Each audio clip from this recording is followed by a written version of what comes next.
সৈয়দ আশরাফুল ইসলাম আওয়ামী লীগের সাধারণ সম্পাদক, তিনি প্রয়াত, মারা গেছেন কয়েক বছর আগে। তার বেশ কয়েকটি জানাজা হয়েছে ঢাকা এবং কিশোরগঞ্জ সহ, তার বেশ কয়েকটি জানাজা হয়েছে এবং সেই জানাজার অনেক লোক সমাগম হয়েছে। সেটি শুনে আওয়ামী লীগ প্রধানমন্ত্রী শেখ হাসিনা বিরক্তি প্রকাশ করেছিলেন এবং বিরক্তি প্রকাশ করে তিনি কি বলেছিলেন সেই নিয়েই বঙ্গতাজ তাজউদ্দিন আহমেদের ছেলে সোহেল তাজ একটি স্ট্যাটাস দিয়েছেন ফেসবুকে, সেটি একটু শোনাচ্ছি আপনাদেরকে।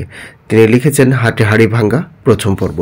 সৈয়দ আশরাফের 3টি জানাজা হবে শুনে তৎকালীন আওয়ামী লীগ সভাপতি এবং প্রাক্তন প্রধানমন্ত্রী শেখ হাসিনা বিরক্তি প্রকাশ করেছিলেন। তিনি সাধারণ সম্পাদক ওবায়দুল কাদেরকে ধমক দিয়ে বলেছিলেন, ওই এত বড় কি হয়ে গেল যে তিনটা জানাজা পড়াতে হবে। প্রতি উত্তরে কাচোমাচো করে ওবায়দুল কাদের আমতা আমতা করে জবাব বলেছিলেন, নেতাকর্মীরা ওনাকে অনেক পছন্দ করে আর তাদেরই দাবি না মানলে সামলানো যাবে না। সোহেল তাজ আরও বেশ কয়েকটি ব্যাপার উল্লেখ করেছেন। তিনি বলেছেন যে আপনারা যারা আশরাফ ভাইকে শাপলা চত্বর নিয়ে দোষারোপ করছেন তা সঠিক নয়। তিনি হয়তো কিছু কথা বলে থাকতে পারেন, কিন্তু সব সিদ্ধান্ত আসতো একেবারে উপর থেকে। সোহেল তাজ এই স্ট্যাটাসে উল্লেখ করেছেন, হাটে হাড়ি ভাঙ্গা সিরিজ চলবে, এখন আমার পালা, অর্থাৎ সোহেল তাজের পালা। তিনি এখানে দৃষ্টি আকর্ষণ করেছেন আরও 3টি বিষয় তিনি উল্লেখ করেছেন। দৃষ্টি আকর্ষণীতে লিখেছেন, গণহত্যা, গুম, খুন, নির্যাতন, নিপীড়নকারী, দুর্নীতিবাজ, গণতন্ত্র হত্যাকারী, চোর মাফিয়াদের সমর্থনকারী, ব্রেইন ওয়াশড নব্য কাওয়া বডি লীগের চামচাদের দৃষ্টি আকর্ষণ করছে।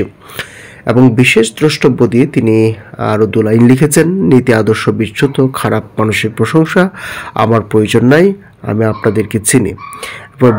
বিশেষ দ্রষ্টব্য দিয়ে তিনি শেষ লাইনে লিখেছেন, শেষ প্যারাতে, যে আওয়ামী লীগের ব্রেইন ওয়াশড, নষ্ট, পচা নীতি আদর্শ বিচ্যুত লোটেরা, খনি, হত্যা, গুম নির্যাতনকারীদের সমর্থক সকলকে বলবো অনতিবিলম্বে আমার এই ফেসবুক পেজটি আনফলো করতে, আর অনুরোধ থাকবে নিজের বিবেক জাগিয়ে আত্ম-উপলব্ধি, আত্মসমালোচনা করে অনুশোচনা করার।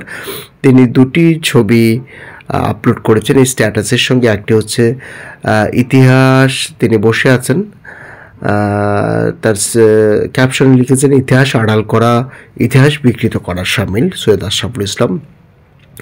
তিনি অক্টোবরের বণিক বার্তায় প্রকাশিত একটি খবরের হেডলাইন, শিরোনাম, স্ক্রিনশট তিনি এখানে শেয়ার করেছেন। সেই স্ক্রিনশটে লেখা যে 2014 সালের পর শেখ হাসিনার সঙ্গে সৈয়দ আশরাফের সম্পর্কের অবনতি ঘটে। রাজনীতিবিদ, একই সঙ্গে কোনো ধরনের দাঙ্গা হাঙ্গামায় তিনি বিশ্বাস করেন না। তিনি সঠিক গণতন্ত্র চর্চায় বিশ্বাস করেছেন। সেই বিষয়গুলো নিয়েই তার সঙ্গে দলের মতবিরোধ হয়েছিল। দলীয়